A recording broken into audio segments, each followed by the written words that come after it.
No spin, no bias, no censorship. I'm Dan Wootton. This is Outspoken Live, episode number 21. And despite the stabbing of 11 young girls at a Taylor Swift dance class this week, resulting in the deaths of 3 children, robbing their families of so much, the MSM and political establishment have decided the story is not what on earth caused that heinous crime, but rather the so-called far-right response to it. And of course, their bogeyman, Nigel Farage, who we saw there, is entirely to blame. I'm going to show you just how corrupt and dishonest this situation is in a special digest, because let me tell you, far more than the so-called far right, and I keep putting that in inverted commas, are angry about the social breakdown in Britain. Also coming up today, as slippery Starmer turns the UK into a surveillance state and launches a fight for censorship in response to the Southport Massacre, my superstar panel, former UKIP leader Henry Bolton and ex-Tory Education Minister Dame Andrea Jenkyns weigh in. We'll also cover the latest on that Olympic trans boxer scandal and why Suella Braverman has opened the door to joining Reform UK. Then, Daily Telegraph columnist and Fox News contributor, the royal expert Lee Cohen, on why Prince Harry and Meghan are launching a fake royal tour, another one, this time to Colombia, one of the most dangerous places in the world, while moaning about their safety in the UK. Then, in our uncancelled after show, much more royal news, including why the Sussexes are preparing to endorse Kamala Harris to be US president. You can register to watch on our own website at www.outspoken.live. It's a safe space, free of the censorship that you find across most of big tech, and your support at just £5 a month not only gives you 30 minutes of extra content every single weekday, it also allows me to continue making this independent daily news show. But now, let's go.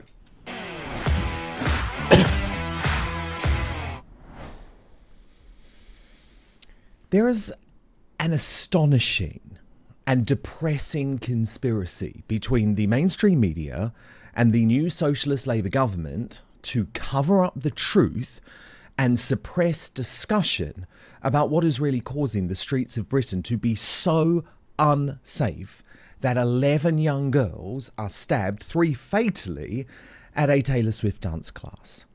I just can't get my head around the story of the Southport Massacre becoming completely eclipsed in just a couple of days, with the elites now obsessed with using it to launch another censorship campaign about disinformation while deploying the usual tropes about the far right. But this is really happening, and I believe it's sinister. It's an attempt to shut down a real debate about mass immigration and the failure of multiculturalism. So yesterday, Slippery Starmer held his first press conference since Monday's Southport Massacre. You'd think he'd be asked all about that, right? But no. The media, without fail, was on message, and I've got the receipts. First up, Woke ITV. Prime Minister, Shihab Khan from ITV News. Prime Minister, how do you stop the far right from hijacking issues, especially when so many members of those groups often say they are being influenced by charismatic leaders who are often pushing for the division that you say that you want to tackle? And a second quick question, if I may. British Muslims up and down the country will have seen these riots or demonstrations, whatever you like to call them, unfold. They've seen mosques get attacked. They've watched as shops have been looted. There have been chants which some would say are grossly offensive. Partly this has happened because of misinformation. They now say they feel unsafe. What is your message to the British Muslim community, and what are you willing to do to make sure they feel safe in their own home? Then Sly News. Forces. You've said no to extra police powers, but what about banning some of these far right groups, as Angela Rayner has suggested? Next, the establishment newspaper, The Times. Or brief from The Times. Thank you, Prime Minister. You said that violent disorder is being whipped up online. What are you going to do to combat that spread of disinformation? Are you going to haul in social media companies? Could you restart the rapid rebuttal unit in Whitehall? And what is your message to Nigel Farage, who obviously asked this week whether the truth is being withheld? Do you think that was responsible for anything? That was followed by the hard left Guardian. Marina Mason from The Guardian. Nigel Farage is the leader of Reform. He did very well, obviously, in the election, and he's been accused of spreading conspiracy theories about the Southport tragedy and his response to it. Is it enough to say that you just won't comment on what he's said, given that some people, including a former police chief, have linked his comments to the violence that broke out in the riot? And it was rounded up with a further push for censorship by the phone-hacking Daily Mirror. Thank you. And I've got John from the Mirror.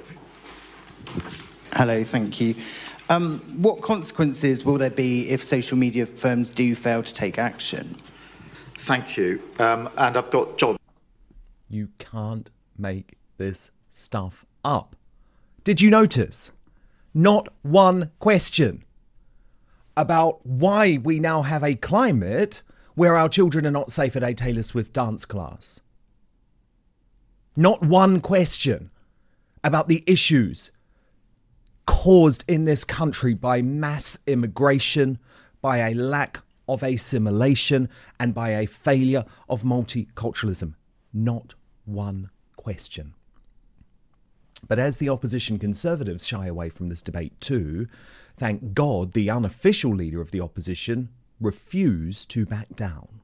So the Prime Minister tonight reacting to what has happened over the course of the last 48 hours. His conclusion, very simple, it's all the far right, as if they're causing all of the problems. No, the far right are a reaction to fear, to discomfort, to unease that is out there shared by tens of millions of people. Let me be clear. I don't support street violence. I don't support thuggery in any way at all. But I'm worried, not just about the events in Southport, but about societal decline that is happening in our country. Law and order, folks, on our streets is breaking down.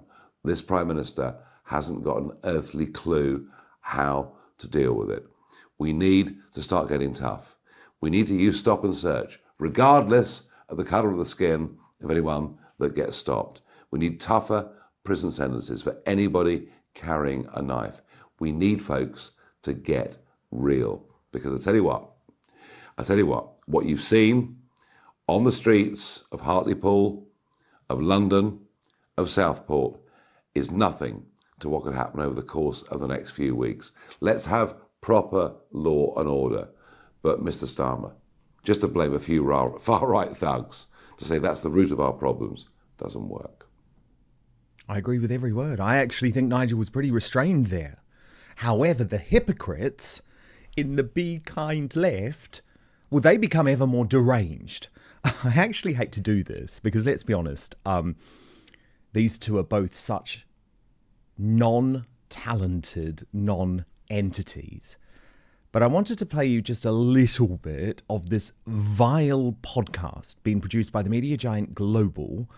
It features the hard left activist Marina Purkis and Gemma Forte parroting the most insane and abusive nonsense about Nigel.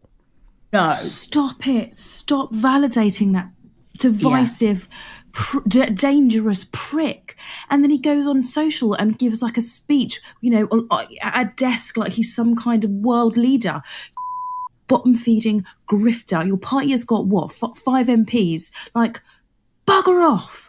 And I just stop giving him a platform, for Christ's sake. Yeah. Do you know the Guardian's revealed that there are at least 19 far-right rallies planned for this week?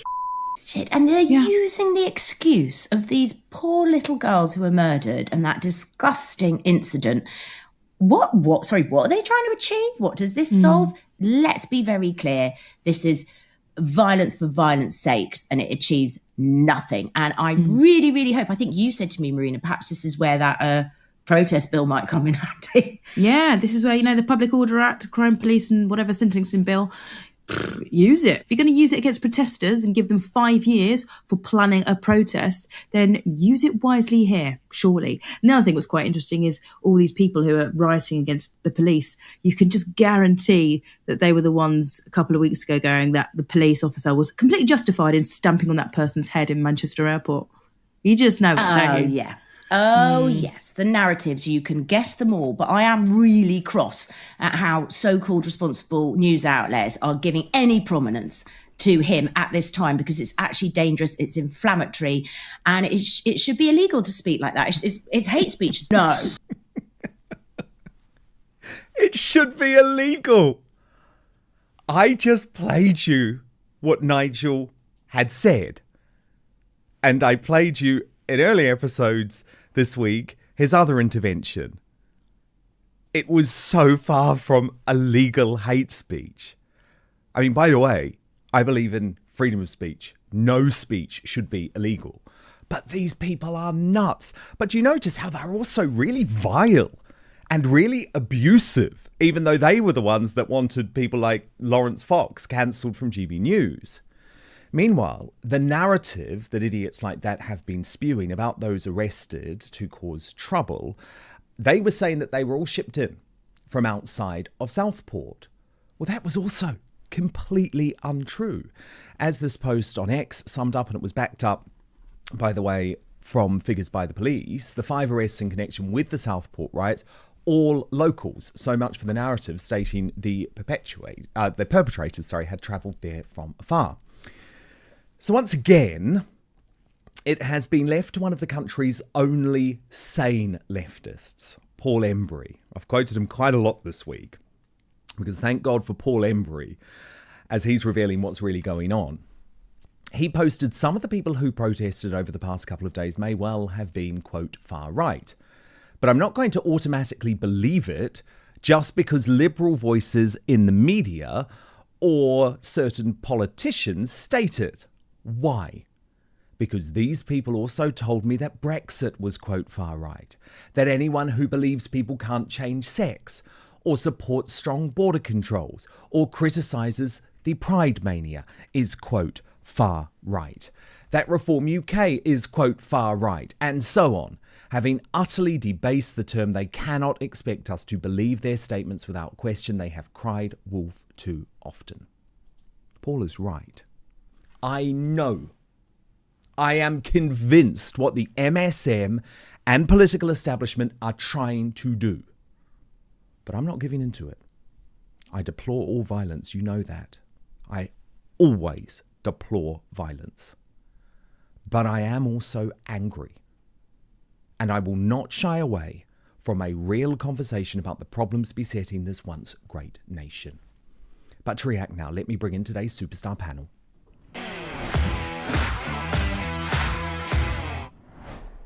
And it is wonderful on a very big news day to be joined by the former Education Minister in Boris Johnson's Conservative government, Dame Andrea Jenkyns, and the ex-UKIP leader, now an outspoken media commentator, and we like that here on this show, Henry Bolton. Great to have you both here. Henry, wasn't it shocking to see that Downing Street press conference and to see where the mainstream media and Slippery Starmer want this conversation to go? They don't want to have a conversation at all about what happened in Southport. They simply want to speak about the quote-unquote far right and crack down on free speech, which is already under threat in this country. Indeed. Look, I'm all for the government and the police and the other authorities who are all involved in dealing with public disorder, cracking down on violence and public disorder. Nobody wants to see that on our streets. But the failure in that press conference and the failure of the government so far, and indeed the police and all these other authorities involved over not months, but years now, really, has been to acknowledge, firstly, that there is frustration and concern, and secondly, to sort of actually look in an objective manner and a sort of soul-searching manner, a self-reflective manner, at what the cause of the concern, worry, fear may be. What is motivating people, or even giving them an excuse, giving people the excuse to gather and commit public disorder in the way that we've seen? That's the missing piece here. And what we saw was Starmer totally ignoring that side of it, and just simply saying, this is, as we heard on that podcast, the left is saying it was far-right violence for the sake of violence. Now, there may be. I would be highly surprised if there weren't a number of people involved in the public disorder that we've seen in various cities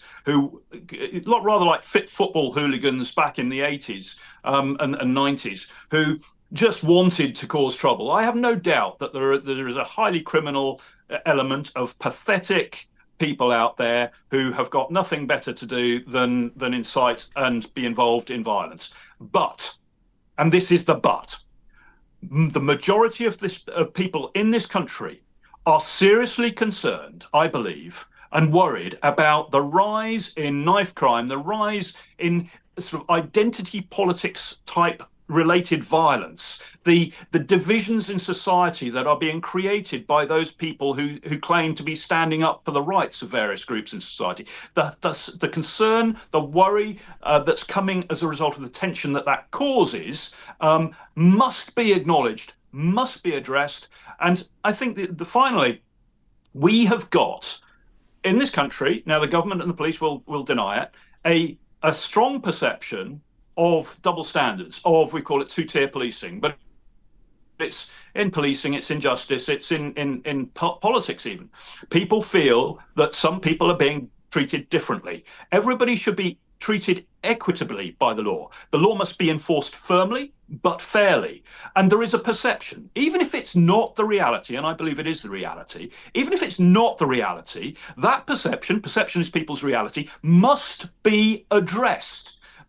And that is a failure of this government, and we saw it so deeply reinforced by Keir Starmer during that press conference. And remember, he's just come out of a conference with the police, a meeting with the police to try and discuss this. So clearly he's also being steered by the police. Which, by the way, he didn't hold that sort of meeting with the police after the Hare Hill riots in Leeds, or after the riots outside Rochdale police station by local Muslims. But look, given Henry has spoken quite a lot about what Starmer said yesterday, Andrea, let me play you some of it and then I'll get you to respond off the back. So this was Keir Starmer at that press conference.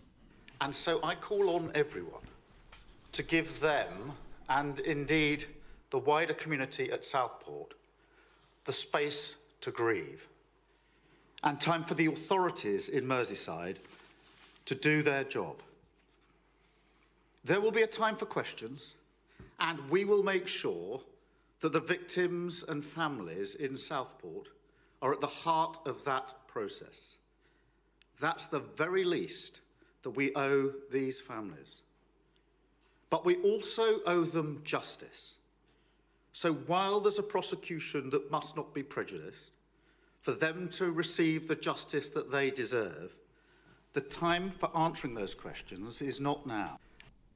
So basically, don't talk about it at all, and then let's crack down on social media. Watch this. To large social media companies and those who run them. Violent disorder, clearly whipped up online, that is also a crime. It's happening on your premises, and the law must be upheld everywhere. That is the single most important duty of government. Service rests on security, and we will take all necessary action to keep our streets safe.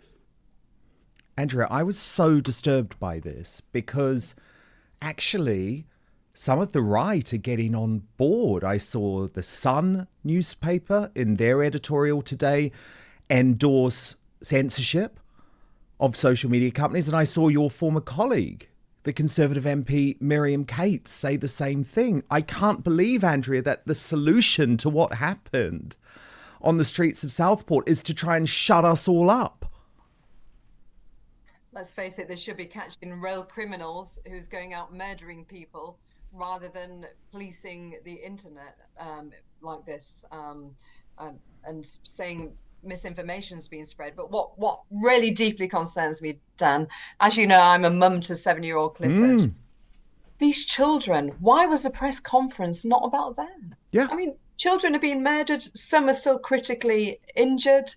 Why was it not about that? There wasn't one question. Why move the heat onto something else when young children have lost their lives. I think is doing a dishonour, Keir Starmer, to those children and those families by taking this route, to be honest with you, Dan. And what I find so extraordinary is the complete hypocrisy when it comes to who's to blame about this sort of thing. So after a crime like Monday, and of course I'm very transparent with our audience, I have to follow the laws of the UK. It's very difficult for us to talk about this 17-year-old who has been charged because of contempt of court laws.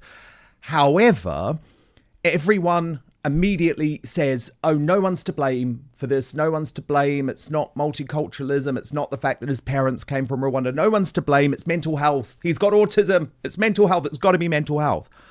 But look at what happens when some riots that turn violent take place. It is the right's fault. So I'm going to play you another clip from those two despicable women. And I'm sorry about this, Andrea, because they do talk about you in this, but it's only fair that you are given the opportunity to respond. I mean, they've got... Well, I'm glad you're showing me it because I wouldn't listen to their podcast anyway. No. I mean, they've got gutter mouths, but effectively, just to put some context to this, you stood up to this horrible woman, Gemma Forte, on the Jeremy Vine show yesterday, which is why she's attacking you. But she doesn't just attack you, she attacks a whole load of other right-wing figures too. So let's have a listen to this now. I know. They're just scumbags. They're scumbags. How dare they do it in the name of these murders as well, when the poor people who live there are having to clean up after their mess. Yeah. It's beyond disgusting. It's beyond dangerous. And I'm getting quite frightened at people like it's not just Farage, it's people on X like Darren Grimes, Lawrence Fox, Isabel Oakeshott. And Richard yesterday I was on Vine with Dame Andrea Jenkyns, thick as whale mince. And... sorry, she is 100%. Yeah. And I'm sorry. Right. Anyway, the point is this came up and they didn't put it out as a clip. So good for them. And it would have gone sensational because she was sort of agreeing with Farage over this. And I was like, And I just couldn't believe this was coming out of the mouth of somebody that used to be Secretary of State for Education.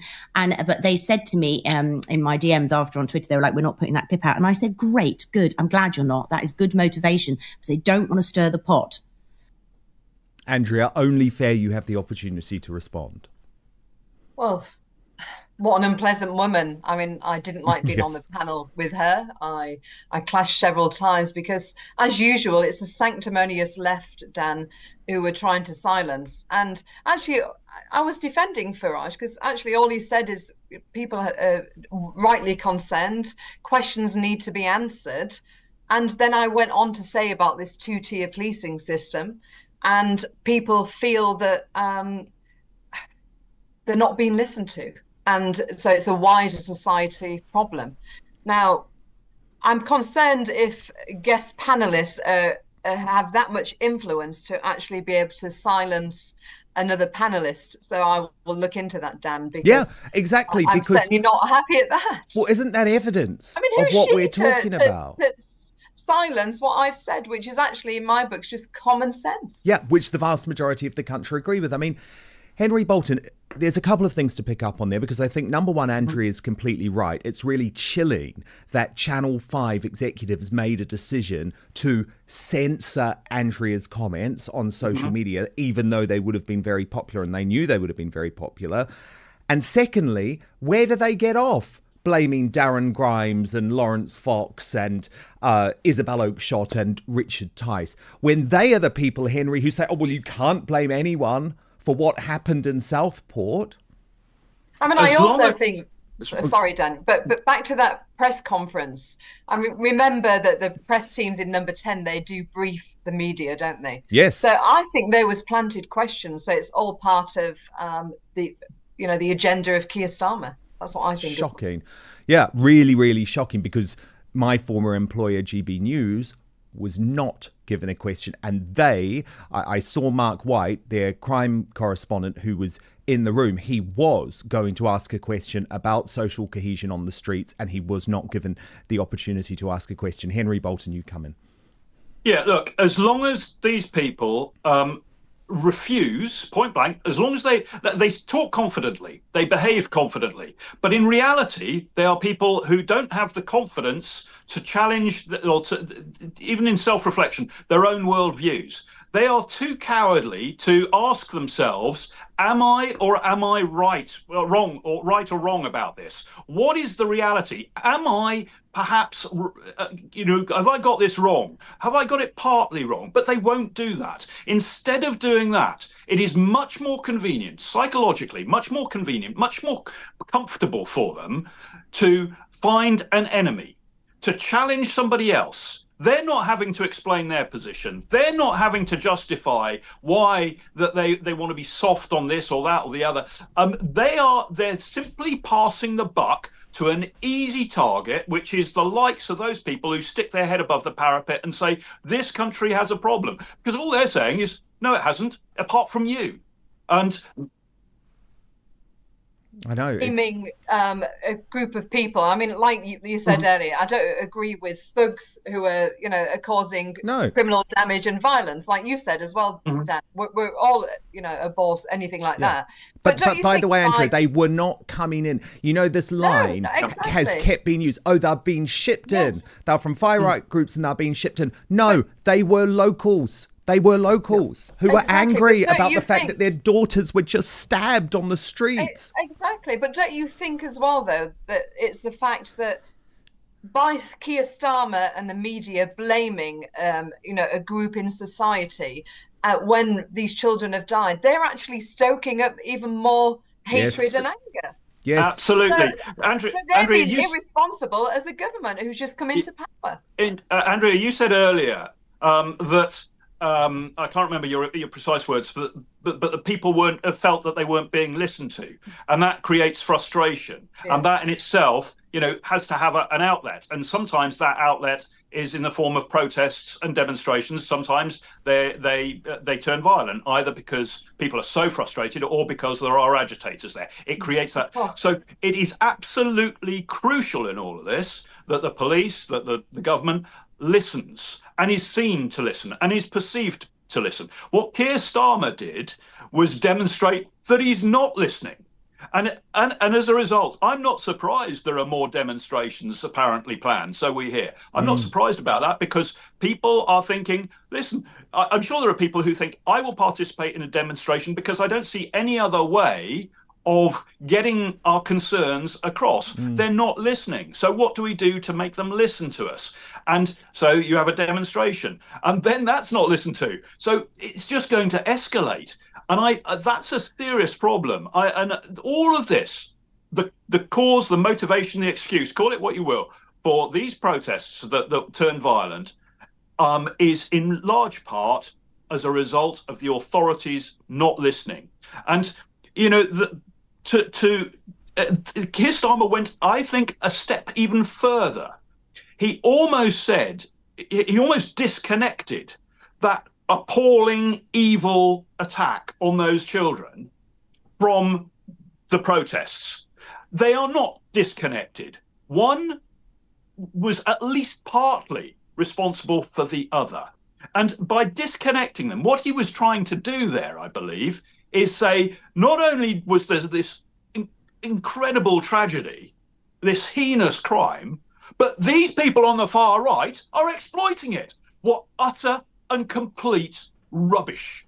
And that is propaganda. Totally. That is manipulation. It is, but also it's even one step further than that, Andrea Jenkyns. This is demonization. Preston. Because what he's saying is that we are far right because we are concerned about the impact of mass immigration. We are concerned about the failure of multiculturalism. Our Prime Minister, the bloke who said that he was going to represent all of us, is damning us to a group that he calls the far right, and also trying to take away our freedom of speech. Completely, Dan. But can I just, before I answer that, can I give you just something hot off the press? Please. I've messaged the producer, Jeremy Vine, while we're on this show. Oh, good. And I've got a response. What are they saying? It seems like this Gemma was lying. Not surprised. What does it say? It says they've checked with a digital producer. All she did was ask what clips was going out after the show. And the Stockport clip wasn't one that was going to go out anyway, because they schedule only so many clips go out in the show. Please be rest assured, Gemma did not censor you. She's got no responsibility to do that. And in future, if I go on the show, they'll keep me in the loops which clips are going to go out. So it seems like this woman is lying to, again, I'm not surprised by that. Further her career to make her look powerful. But back to your point, Dan, Yes. I'm really annoyed about that, as you can see. But back to your point, look, I was very active during the Brexit years, just as you was, Henry, and I'm sure you got the same remarks against you. The amount of times, Dan, during the Brexit years, I got called far right, I got called a racist, just for wanting to leave the EU and control our borders, for God's sake. And this narrative has carried on since then. It's been used as a stick to beat common sense policies, and I'm sick of it, to be honest, Dan. And the fact is, if you look at people didn't vote for Labour in their droves. They got in by default because it was low turnout, and the Conservative Party vote was split with Reform, as we know. But some of them would have voted for them, and they're actually beating their own voters over the head with this stick, making out that they're a bunch of racist nutters. Totally. And it's awful. I'd be very surprised if they're in power at the next election, Dan. I mean, look, they've got a super majority now, and they're not hiding the fact that they're as left-wing as Jeremy Corbyn, are they? Yeah, and look at the state of the country after 4 weeks. And actually, I wanted to share you this tweet from the Conservative Anthony Bootle, because I thought it summed it up so well. So he wrote, riots, strikes, massive spike in small boats, removal of winter fuel support for pensioners, hospital works abandoned, school teachers preparing for tax exodus chaos, free speech surrendered in British universities, £1.5 billion added to future energy bills, attempts to overturn the Cass review, diverting house building from where it's needed,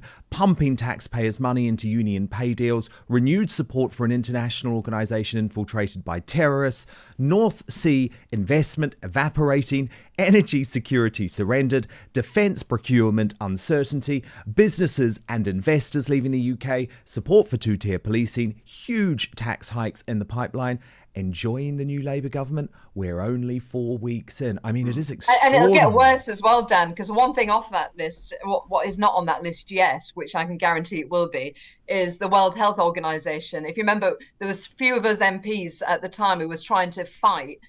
We wanted Brexit to have control, but the WHO through the back door was trying to have more control and enforce lockdowns, etc., should they feel that it's needed.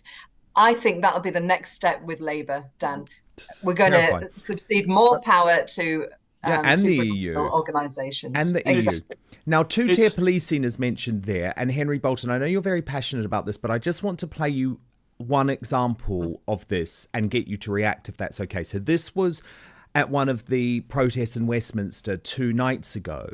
But the person recording claims, and you can actually hear it, that the police say, oh, just go and pick someone out of the crowd, as if they're trying to make an example of citizens who, by all accounts, were abiding by the law. And we know Martin Daubney, the GB News presenter who was there to report on the issue, was handcuffed and nearly arrested too. So watch this clip.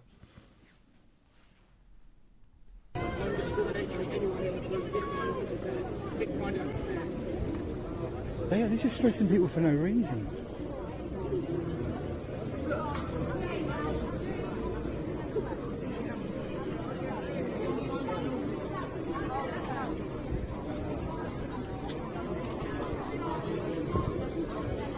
I'm literally now getting really worried.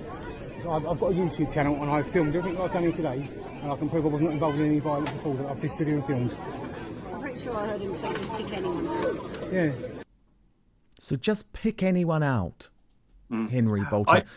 And you compare that, by the way, to how the Metropolitan Police handled the Black Lives Matter protesters, where they literally took the knee, the Just Stop Oil protesters, where they gave them food and danced with them. And the pro-Palestinian ones, where they're allowed to project racism onto Big Ben.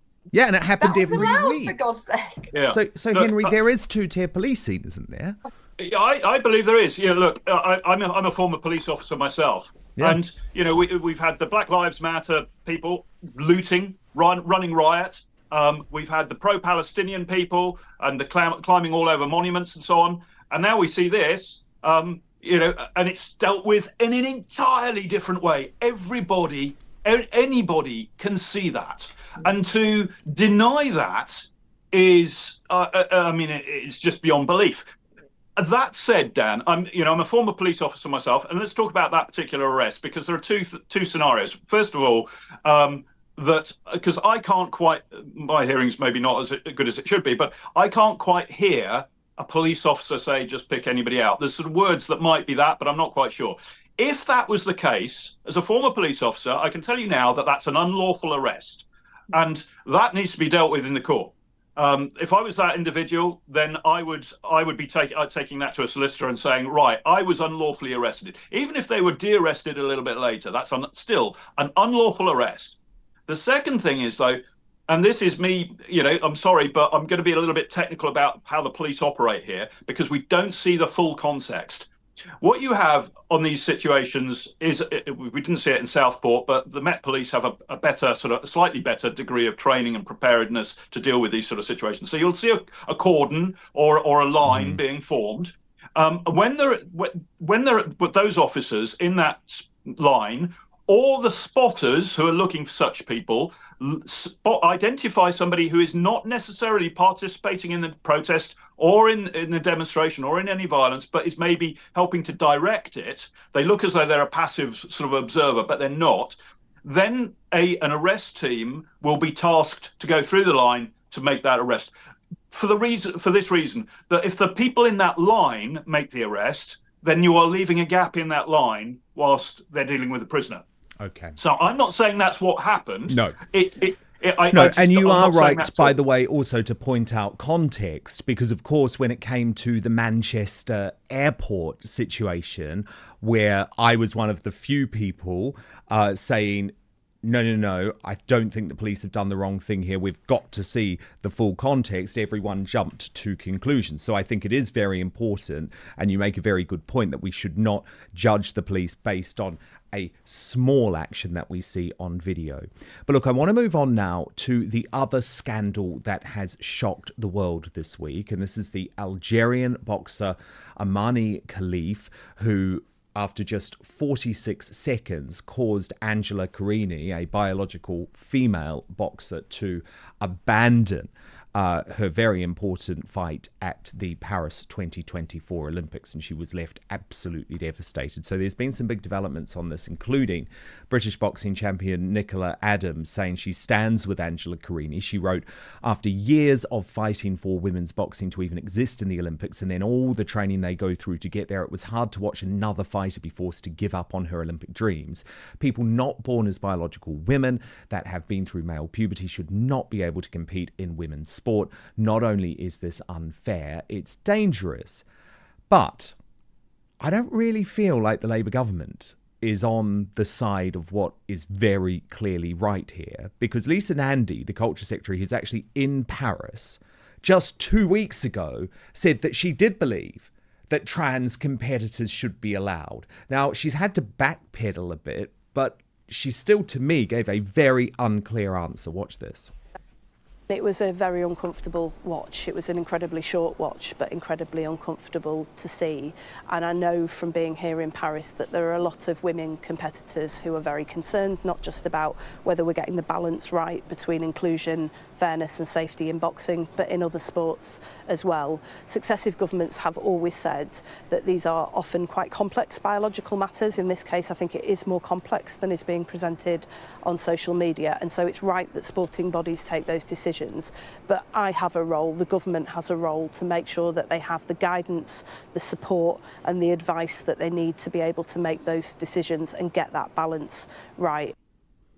Andrea, I'm really sick of being told that this is complex. I heard Christian Fraser, the BBC broadcaster, try and say this is complicated and complex. Tom Harwood on GB News try and say this is complicated and complex. No, it's not. Yes, a very small proportion of people are born with a biological sex that is confused, because in this case, it looks like perhaps she had female organs, but male chromosomes. But I'm sorry, then you cannot compete. No biological man can compete against a woman. End of story, Angela. Andrea, it's not complicated, is it? 100%. If you're born a man, you cannot compete in women's sports. I've got no problem if they want to have a transgender Olympics or something. That's up to them. But it's the unfairness of it, Dan. Yeah. Or compete against other biological men. Yeah, exactly. If they want to do that, that's no problem. Definitely. They obviously don't want to, I guess. But it just should not happen. And you're right. It's not complex at all. If you was born a man, don't compete in women's sports. As simple as that. Yeah.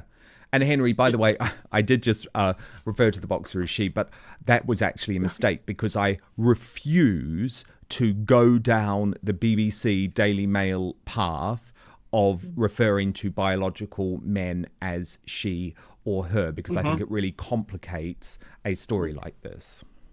And what I find fascinating, Dan, that only 4% actually have the operation as well. That's the stats that we got given. So they have penises. When we was exactly.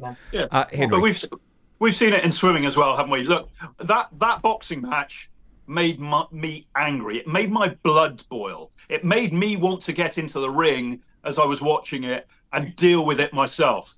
It's that sort of thing. You're a hero, Henry.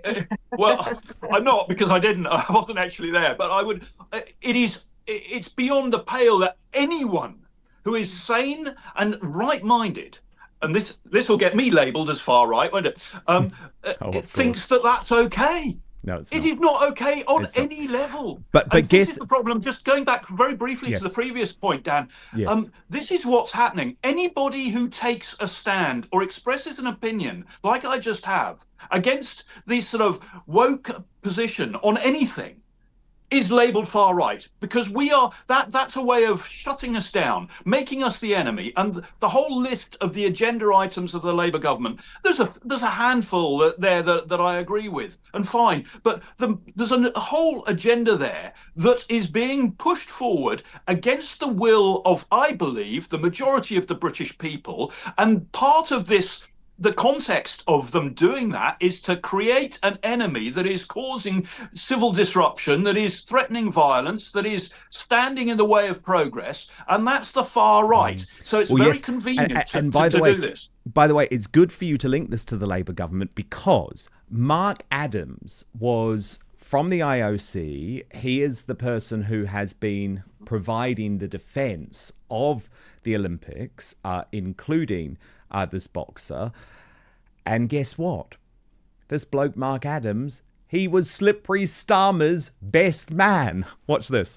Point that they are eligible by the rules of the Federation, which was set in 2016, and which worked for Tokyo 2, to compete as women, which is what they are, and we fully support that. As for the question about testosterone and going through male puberty, as you know, we issued a framework document on this to all the federations, and it's incredibly complex. Everyone would love to have a single answer: yes, no, yes, no. It's incredibly complex, and actually boils down to not just sport by sport, but discipline by discipline. So people may have an advantage in this discipline and not in this discipline, if they've been through male puberty or not. That we need to leave to, and this is a conversation that we have, to each federation. The federation needs to make the rules to make sure that there is fairness, but at the same time that there's ability for everyone to take part who wants to. So that's a difficult balance. We know that's a difficult balance.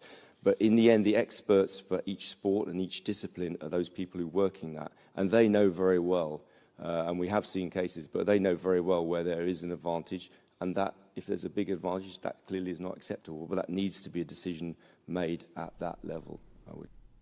Now, Zach Goldsmith tweeted about Mark Adams. This is Mark Adams of the IOC providing a rambling and entirely nonsensical explanation as to why it's okay to unleash biological men on women in a boxing ring. These people must be held accountable.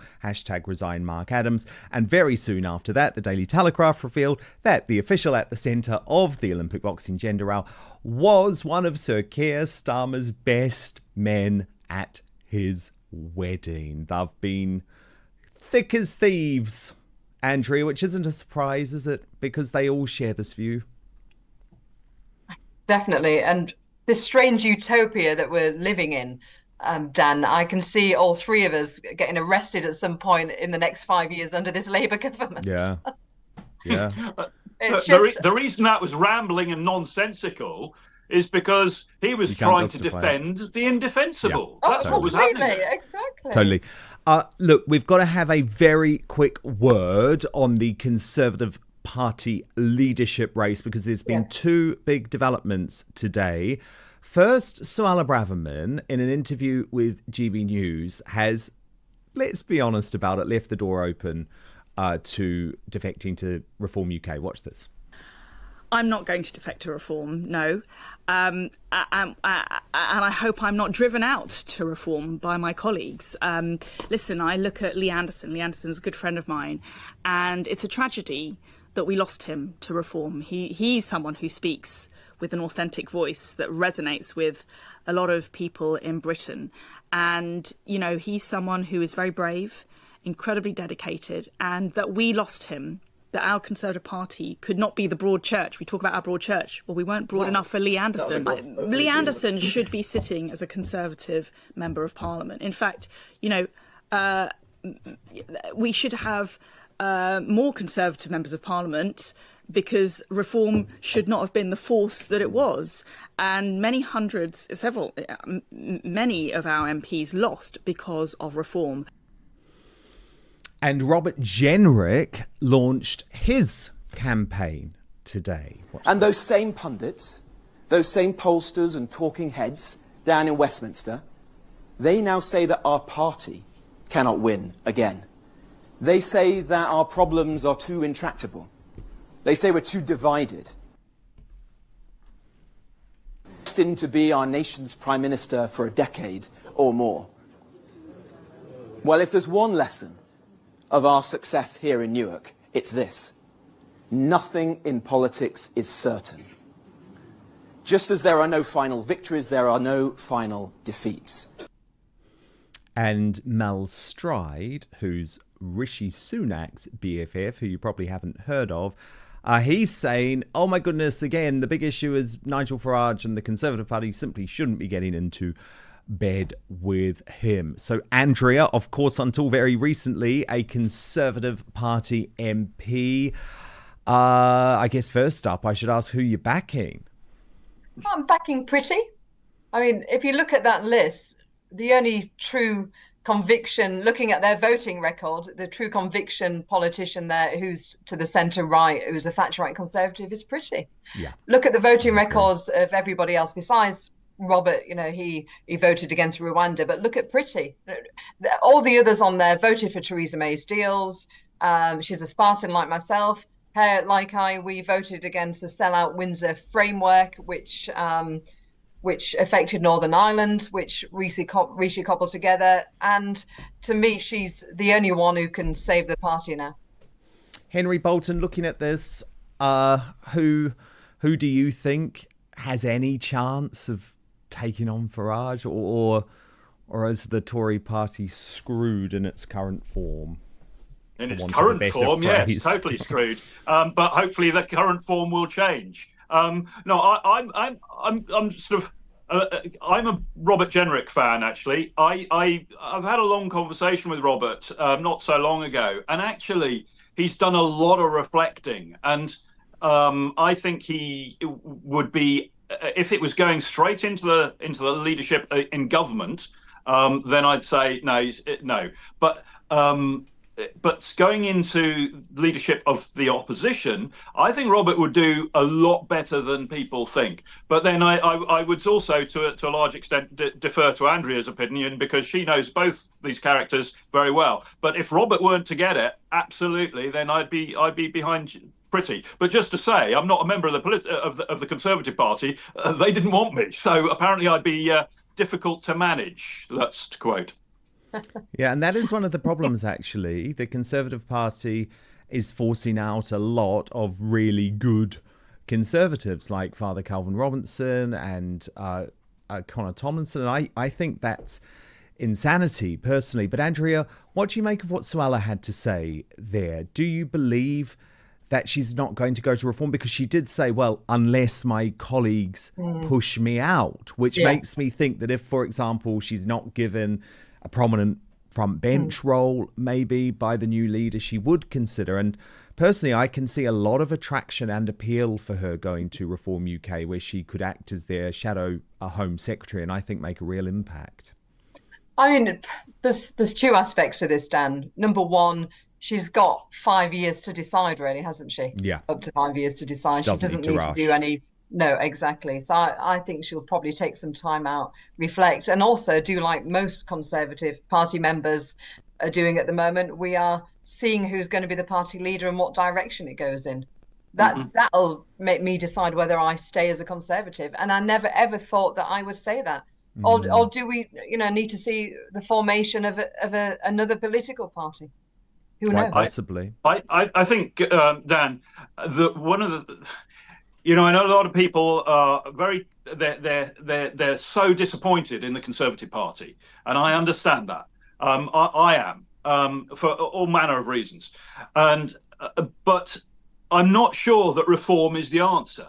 I know Nigel very well. I know Richard Tice well. I know others in the party well, and yet I still don't see from reform anything better than anybody else. There is still no real inspirational, motivational vision for the nation or for what they want to achieve. We still don't know what they stand for. Yes, there's a list of policies, but actually the reality is, and I know this for a fact, that there is not an interest, there has not been an interest in developing detail behind those policies for all manner of reasons. So there is nothing more being offered by reform except for the charisma of Nigel Farage, than there is being offered by any other political party. That's the reality. Now, I've had those conversations, but they've fallen very much on deaf ears because there is not the interest in engaging on detail, on vision and so on, because then you become accountable. And reform at the present time don't believe that they're going to be accountable for anything.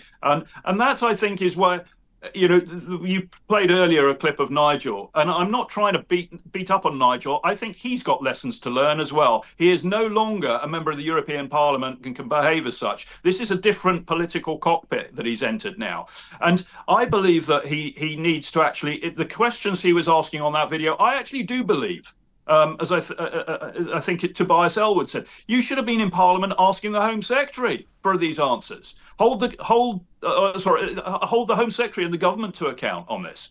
But he's still playing to the audience primarily that's outside the House of Commons. And the Conservative Party needs to recognise that and I don't think they have. I think the Conservative Party think, well, there are only 5 MPs that the Reform has got, therefore they're not really a risk. They haven't got the influence in the lobbies. Well, that's not the target for their work here. The target is to be the voice of the opposition outside Parliament. That's what he wants, heading for 2029, and the Conservative Party will be wise to heed that. What a fascinating and brilliant superstar panel. Such a pleasure to have you both.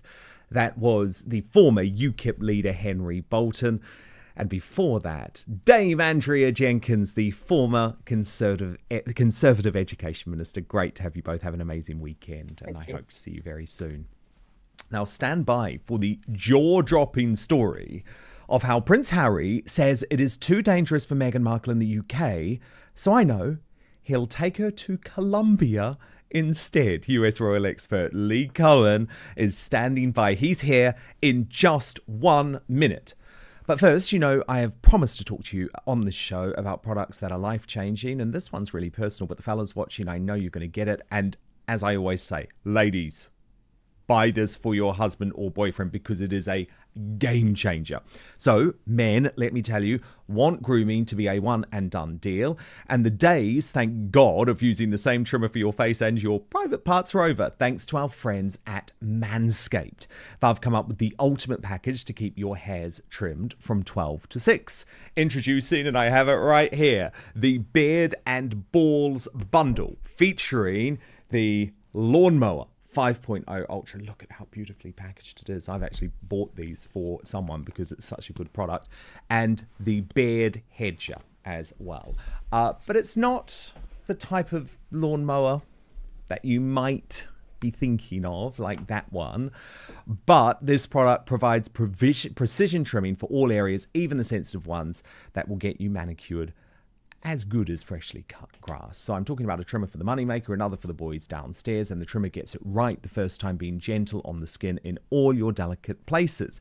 With 2 interchangeable skin-safe blade heads, you can choose between a precise trim or a smooth finish. And did I mention it's waterproof, so you can trim in the shower and avoid a mess everywhere.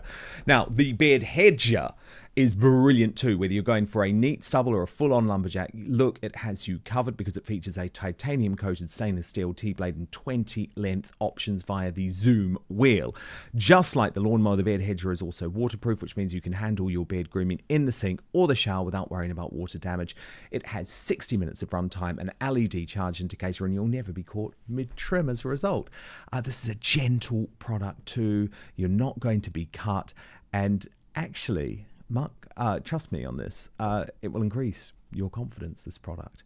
Brilliant thing is, we have such a good deal today. 20% off and free shipping. What you have to do is go to www.manscaped.com and use the code OUTSPOKEN. So when you put all of your things into your shopping bag, at the end of the experience, type in Outspoken, and my goodness, the money just comes off. It's so good. No more juggling multiple tools or dealing with subpar results. Just efficient, effective grooming wherever you need it for the premium grooming experience. Trust Manscaped. But now, back to the show, and it's time for today's Royal Mastermind, Lee Cohen.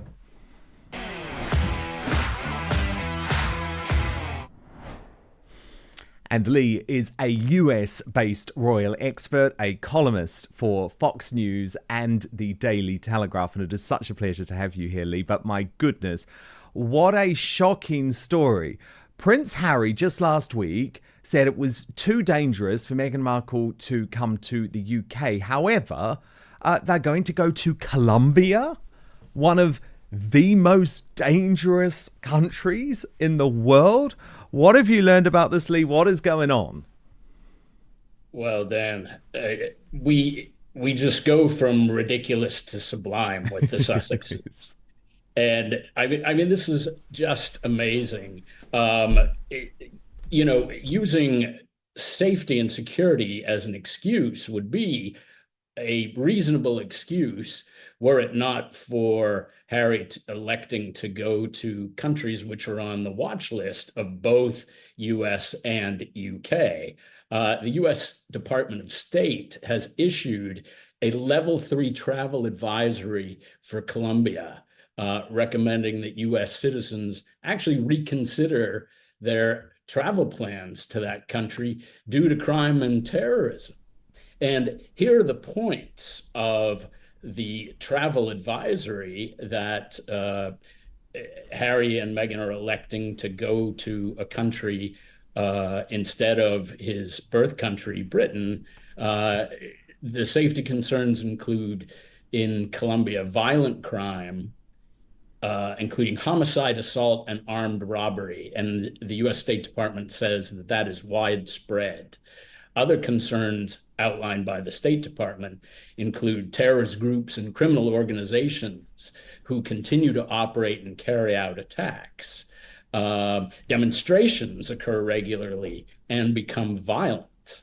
And then they give specific areas to avoid. Now, it's positively ludicrous that Harry has put up the excuse that they have concerns traveling to the UK for their security. And here they go, waltzing off to, they already waltzed off to Nigeria, which also has travel warnings similar to these.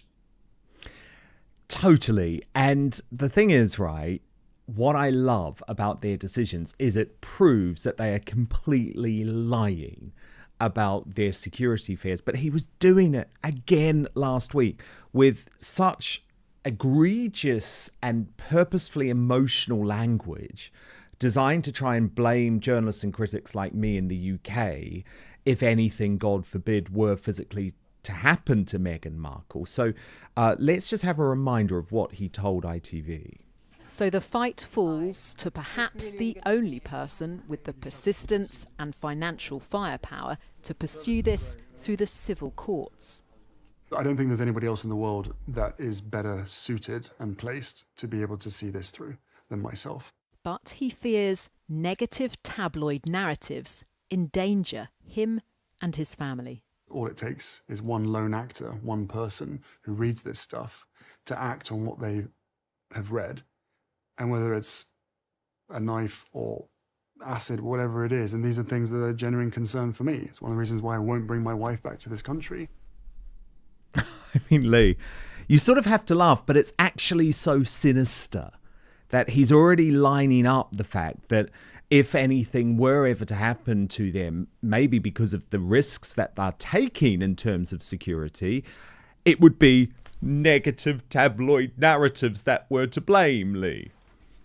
Indeed. I mean, these are bullying tactics, Dan. And might I say that as ridiculous as this whole security issue is, there are other reasons that these boondoggles to countries like Nigeria and Colombia are just absurd. They're desperate attempts by the Sussexes essentially to cling to remnants of their former life that they rejected when they stepped back from royal service. And mouthpieces in America, like People magazine, for instance, they broadcast headlines that the Sussexes are off on official tour. Well, there's nothing official about going on holiday.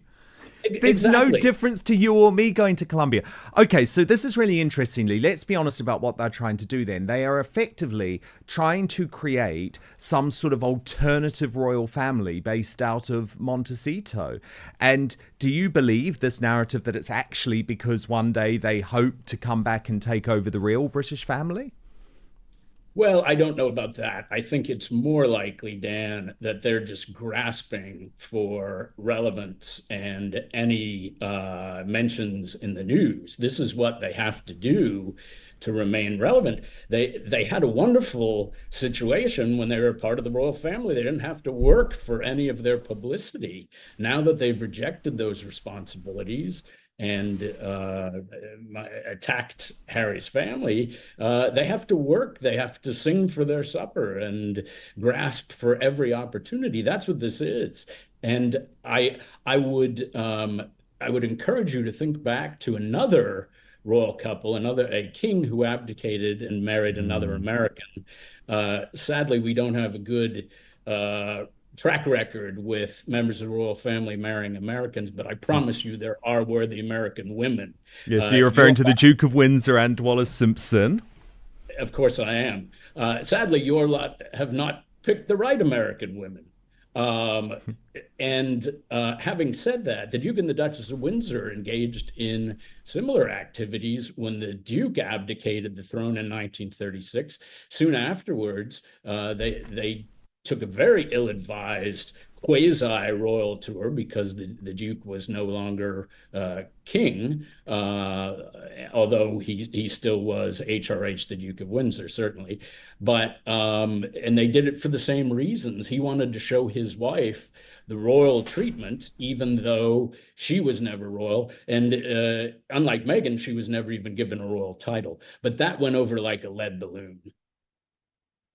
Countries keep on giving in to their madness, like Nigeria invited them, and now we see the Colombian government invite them. Well, it's very sad, but I believe that these countries do it for their own publicity because they're certainly going to be catapulted to the headlines in the United States and Britain and perhaps around the world when they see grinning Cheshire cat images of Harry and Meghan with their nation's officials. And let's face it, they're probably not going to make the headlines of the most important papers otherwise. The thing is, Lee, the mainstream media was so ridiculous when it came to the Nigerian tour. I do not know what's happened to, for example, my former employer, the Daily Mail, that was saying things like, wow, this tour shows how Meghan now has a path to the White House. Like, are they crazy? Most people looked at that Nigerian tour and thought it was a complete disaster. She was dressed inappropriately and ended up being criticised by the country's First Lady. Lots of people thought actually her whole shtick over there was completely inappropriate and a little bit embarrassing. So why is the media so desperate to keep talking Harry and Meghan up as if they're a success, when quite clearly we can see with our own eyes that these sorts of tours are not proving a success? Well, as we know, Dan, the media have an agenda, certainly the mainstream media in my country, with the New York Times, that I affectionately refer to as the New York Slimes. Like that. They certainly don't have an America First agenda. And by that, I don't mean necessarily tied to President Trump. They don't put our nation first. And therefore, the Sussexes' narratives, which are certainly more on the progressive left, embracing of all cultures and social justice warriors and what have you, fit like a glove with a lot of the media's narratives, so they embrace them. And might I add, you mentioned a minute ago Meghan's political ambitions. It's absolutely staggering that we have as a presidential candidate Kamala Harris, who, until 2 minutes ago, even the Democrats didn't think could win in a game of hopscotch. And here we are now. Everyone's thrown their weight behind her. So this can happen. She's like a cross between JFK and Barack Obama and Margaret Thatcher, if you were to believe the ludicrous American mainstream media. Lee, is there any truth to these suggestions that Harry and Meghan might have planned this Colombia trip to try and take away attention from what Prince William is doing with Earthshot Week in Cape Town? Well, we can't know for sure, but the timing could be suspect to do that. And not only that, their track record of doing this, of planning headline-stealing events that coincide with other royal events to steal the thunder, certainly is something that we can't put past the Sussexes. All of their moves are choreographed and everything has a motive. So I would say it's well within the realm of possibility. Because the thing is, they are desperate to try and make Earthshot, because it's William's big project, but obviously ably supported by Catherine, although possibly a little bit less this year for obvious reasons, given she's undergoing treatment for her cancer still. But it really does feel like they're desperate to somehow crash Earthshot. They do not want William to be a success, given that William has really focused a lot of the attention with Earthshot on the US market, which Harry and Meghan feel that they own in some way now. Well, I think it's desperately sad. This couple, the Sussexes, that is to say, they're always on the dark side, and that's very unappealing, I think, to a lot of Americans. We're a sunny nation of optimists, and we're always getting lectures from them. And instead of being a good sportsman about this, simply going off about his business, Harry has to resort to things like this, interference with headlines and putting up a competitive event to try to take away from the activities of his brother. And, and it's all the time, Lee. That's what's so pathetic. It's so transparent. Like even the other day, because there was so much goodwill towards the lovely picture that Catherine had released on George's 11th birthday, and she'd taken it herself, and it was really great. So Harry immediately decided, I'm going to have to announce that the Invictus Games are coming to Birmingham. And they knew that it was George's birthday. So that's the thing. I do believe now this is a deliberate strategy to constantly try and undermine William and Catherine. And I believe, Lee, I don't know about you, but I believe it's all anchored in jealousy. Actually, Harry and Meghan are just so jealous of William and Catherine, and also their ongoing success, because you know better than me, Lee, but actually aren't they more popular in America now, William and Catherine, than Harry and Meghan? Americans seem to be turning on the Sussexes. They are indeed more popular, and that that's interesting that foreign-born royals, the Prince and Princess of Wales, completely eclipse the popularity of the Duke and the Duchess of Sussex, who are the closest thing we have to royalty in the United States. But something else that you've just said that I want to respond to, Dan, is that it's pure jealousy. And Harry, having been the spare, I suppose, was brought up not to always get his way because there was someone else that superseded him. However, this is not the case with Meghan Markle, who's a complete ambitious narcissist. She is used to getting her way, and that's why she was such a poor fit for the royal family, because she couldn't do it her way. There were things above her, more important than her. There was a cause. Sometimes it's not about you, Meghan. Just Quite every right. now and then. Look, Lee, stand by. We've got so much more from you coming up, but it's very important to me that we have a safe space not patrolled by big tech, where censorship and control runs deep.